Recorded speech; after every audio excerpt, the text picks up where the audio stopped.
Ben ritrovati dalla redazione. Ieri i vigili del fuoco del comando di Gorizia sono intervenuti sull'autostrada A4 Venezia-Trieste, poco dopo il casello di Re di Puglia in direzione Venezia per un principio di incendio che ha interessato un auto articolato. Sul posto è intervenuta la squadra del distaccamento di Monfalcone, supportata dall'autobot proveniente dalla sede centrale del capoluogo isontino. All'arrivo dei soccorritori il mezzo pesante si trovava fermo in una piazzola a bordo carreggiata. L'autista, con l'aiuto di una pattuglia della polizia stradale, stava già tentando di contenere le fiamme utilizzando un estintore.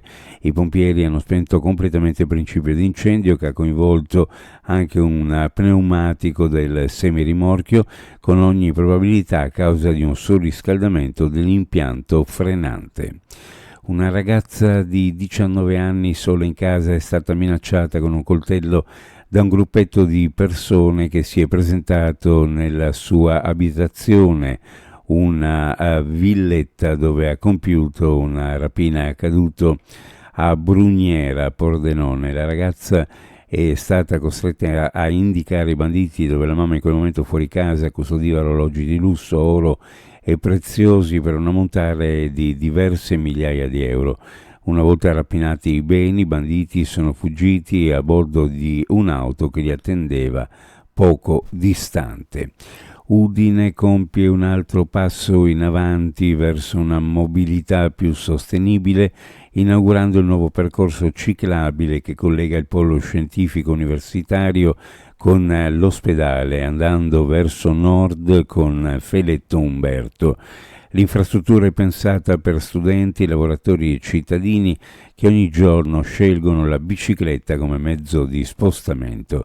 Con i suoi 2,5 km di pista bidirezionale, il tracciato rappresenta un nuovo segmento della rete ciclabile cittadina, progettato con intento di connettere i quartieri più popolosi della zona nord, l'ospedale civile, il polo dei Rizzi e allo stesso tempo la città con i territori dell'Interland. Uno strumento importante che permetterà alle imprese della regione di avere un percorso molto più semplice per conoscere e utilizzare le linee contributive, gli incentivi che l'amministrazione mette in campo per sostenere le attività produttive del Friuli Venezia Giulia. Lo ha detto a Trieste il governatore Massimiliano Federiga, che assieme all'assessore regionale alle attività produttive e turismo Sergio Emidio Bini ha presentato Incentivi FVG, la nuova web app dedicata alle imprese, progettata per far conoscere opportunità, incentivi e servizi regionali, rendendo la ricerca delle misure contributive più rapida e personalizzata in base alla singola categoria imprenditoriale.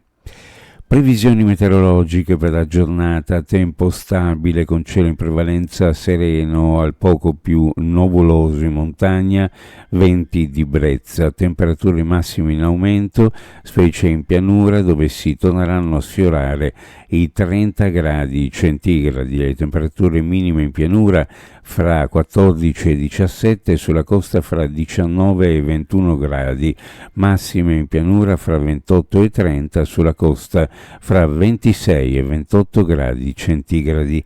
Previsioni a cura di ARPA e FVG Meteo. Ed è tutto per il momento con informazione, grazie per averci seguito, a più tardi.